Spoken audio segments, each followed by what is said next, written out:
శ్రీ కోయ ఎల్లమ్మ తల్లి జ్యోతిష్యాలయం ఫోన్ ద్వారానే జ్యోతిష్యం చెప్పబడును. విద్య, ఉద్యోగం, వ్యాపారం, ప్రేమించిన వారు దూరం అవ్వటం, భార్యాభర్తల మధ్య గొడవలు, అత్తాకోడళ్ల మధ్య మనస్పర్ధలు, కుటుంబ సమస్యలు, ఆర్థిక సమస్యలు, పెళ్లి కుదరకపోవడం, సంతానం ఆలస్యం కావడం, స్త్రీ పురుష వశీకరణం, చెడు ప్రయోగ నివారణ మొదలగు ఎటువంటి సమస్యలకైనా పరిష్కారం చూపగలరు.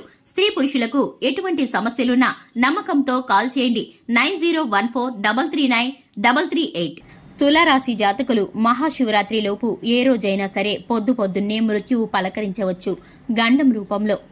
అందరికీ నమస్కారం, ఛానల్ కి స్వాగతం. 2025 తులారాశి జాతకులు మహాశివరాత్రిలోపు ఏ విధమైన పరిస్థితులను ఎదుర్కోబోతున్నారో, వీరికి మృత్యువు ఏ విధంగా పలకరించబోతుందో, ఈ రాశి వారికి జరగబోయేటటువంటి శుభ అశుభ పరిణామాలు ఏ విధంగా ఉన్నాయో, ఈ రాశి వారు చేయవలసిన దేవతారాధన ఏమిటో ఇప్పుడు ఈ వీడియోలో పూర్తిగా తెలుసుకుందాం. వీడియోని ఎక్కడా స్కిప్ చేయకుండా పూర్తిగా చూసినట్లయితే మేమేం చెప్పబోతున్నామో మీకు అర్థమవుతుంది.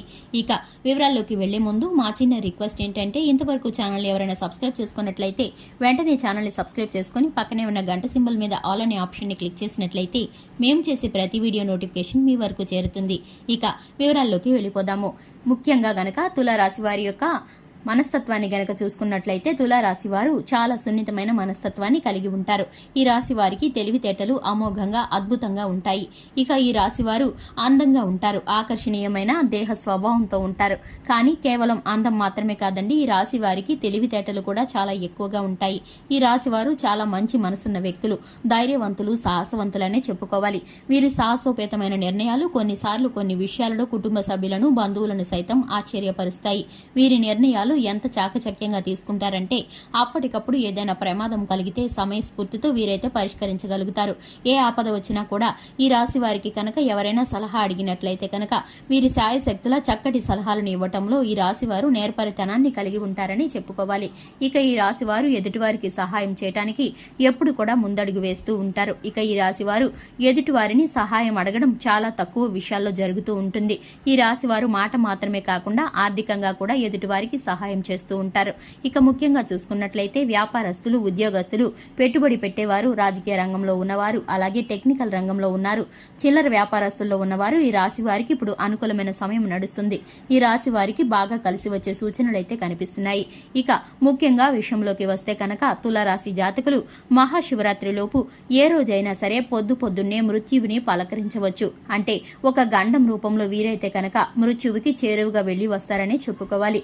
ఎందుకంటే కనుక కొన్నిసార్లు మనం అనుకుంటూ ఉంటాము, క్షణం పాటులో, ఒక ఏమరపాటులో, చిన్నపాటి ప్రమాదంలో అయితే కనుక మనకి ప్రాణగండం తప్పింది అని అనుకుంటూ ఉంటాము. అటువంటి పరిస్థితి అయితే ఈ రాశి వారికి కలగబోతుందని చెప్పుకోవాలి. ఉదయాన్నే కనుక మీకు ఇటువంటి పరిస్థితి కొన్ని సందర్భాల్లో కలగబోతుంది. అది వాహనాల ద్వారా ప్రమాదం గాని, లేదంటే దూర ప్రయాణాలకు సంబంధించింది కానీ, మీకు అనారోగ్యానికి సంబంధించింది కానీ, ఒక ఆకస్మిక సంఘటన అయితే మీ ప్రాణాపాయమైన పరిస్థితిని కల్పిస్తుంది. మీరు చిటికలో ఒక్కసారిగా ఊపిరి పీల్చుకుంటారు. ఇంతటి ప్రమాదం తప్పినందుకు, గండం రూపంలో మీకు చేరువగా వచ్చి వెళ్లినందుకు మీరైతే దేవుడికి ధన్యవాదాలు చెప్పుకుంటారు. మీకైతే కనుక ఆ శివ భగవానుడు వెంటే ఉండి ఏ విధమైన కీడు కలిగించకుండా ఉండటానికి మీకైతే ఎప్పుడు కూడా ఆ దేవుడి యొక్క కృపా కటాక్షాలు తోడుగా ఉంటాయని చెప్పుకోవాలి. ముఖ్యంగా చూసుకున్నట్లయితే ఈ రాశి వారు కనుక శివారాధన తప్పనిసరిగా చేసుకోవాలి. శివనామ స్మరణ చేసుకోవడం ద్వారా ఇటువంటి ప్రతికూలమైన పరిస్థితులు మీ వద్ద నుండి తొలగిపోయి మీకు అనుకూలమైన పరిస్థితులు అయితే ఏర్పడతాయి. అలాగే హనుమాన్ చాలీసాను పఠించడం ద్వారా శుభకరమైన ఫలితాలను పొందుకుంటారు. ఇక ఈ రాశివారు ముఖ్యంగా చూసుకున్నట్లయితే విఘ్నేశ్వరుడికి పూజ జరిగించడం ద్వారా ప్రతి ఒక్క విఘ్నాన్ని తప్పించుకోగలుగుతారు. ఆదిత్య హృదయ స్తోత్ర పారాయణాన్ని దినచర్య ప్రారంభించబోయే ముందు పఠిస్తే కనుక మీకైతే మేలుకరమైన ఫలితాలను పొందుకుంటారు. చూశారు కదండి, ఇది ఇవాల్టి వీడియో నచ్చినట్లయితే లైక్ చేయండి, ఛానల్ని సబ్స్క్రైబ్ చేయండి. Thanks for the watching.